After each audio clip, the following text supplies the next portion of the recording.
You operate actually two post-employment health care programs, I believe.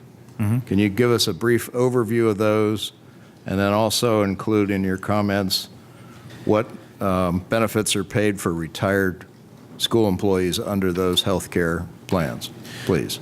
Well, we have a program called the Health Options Program. It's legislatively authorized since 1994.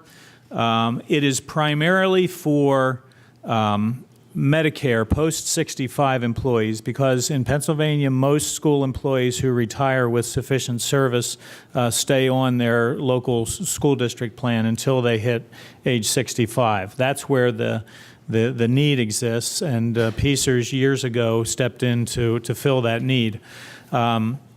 So we also have a pre-65 group coverage, which isn't really heavily subscribed because there's not a huge need for it. But most of the membership is in the post-65. We have about 117,000 participants. We solicit plan designs from all the different qualified carriers in Pennsylvania. So we provide the members of Health Options with a series of options, and they choose which plan design they want, and they pay the premium for it. So that's the program. We also have something called premium assistance, which was also approved by the legislature, and it allows someone who's eligible. Typically, you needed 24 and a half years of service, credited service, before you retired. And you need to be either enrolled in one of our plans or in a school district plan. If you meet that eligibility requirement, you get $100 per month toward your premium. So they're privately paid, privately supported group insurance policy or programs, but there is this subsidy through the premium assistance program, and the cost of that premium assistance is spread out over all employers. I think this year it accounts for 0.83% of the employer contribution rate that school districts pay. Okay, thank you. This is for both groups. Working our way back to the Act 5 Commission report, if we could, one of the intriguing recommendations was to establish a consolidated central pension investment office. Now, for the moment, never mind who's advising the investments, but can you talk about the concept of merging the assets of your two groups and whether or not that's a great idea or not? Well, our board is still working through those concepts. In fact, PSERS and PSERS, our staffs are working together to say if this is something that's going to happen, how might it work best? But I don't know that we're talking about combining funds, actually, if you will. It's more the operations.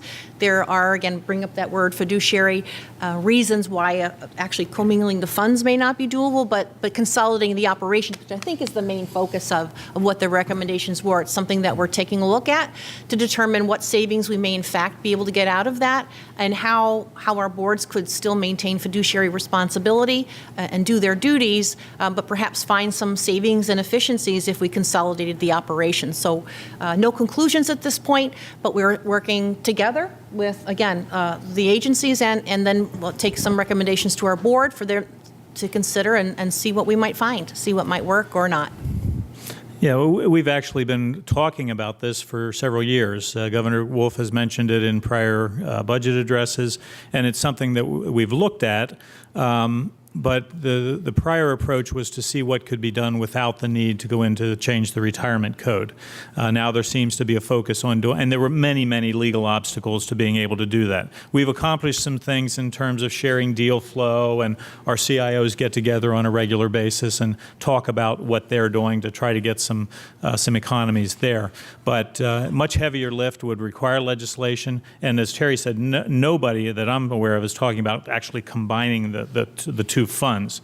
And it's we think that if we put our smart investment people together with CSERS smart investment people, there probably are some economies of scale and some efficiencies that could be achieved. Nobody's really quantified that yet. But as Terry said, we've been talking, we've been meeting with our senior group for like every 2 weeks all this year, and we'll continue to do that. But we have two very different funds, two very different boards. But I think the keys that you ought to keep in mind on any ideas, our two fiduciary boards have to continue to have the important roles of determining the asset allocation and monitoring the investments. They have to have their own chief investment officer who will advise them and monitor those things with them. Beyond that, if the boards give direction to a pooled investment office that consists, as I said, of all of our smart professionals in the investment office, we probably can gain some efficiencies. And we're trying to look for a structure that would take the role of the CSERS board and the PSERS board and maybe create a subset of like a shared governance kind of committee that would set the budget and do things like that for this pooled investment office. Whether they become CSERS employees, PSERS employees, or stay, and we come up with some sort of shared employee paradigm, those are the kinds of weeds that we're trying to push through. But we think there are some efficiencies that might be gained if, we've got to present it in such a way that both of our boards buy into it and that it's acceptable to the legislature and achieves the kinds of things that the Commission talked about in terms of efficiencies and economies. Well, clearly you've been thinking about it. Thank you very much for that, actually, two excellent answers.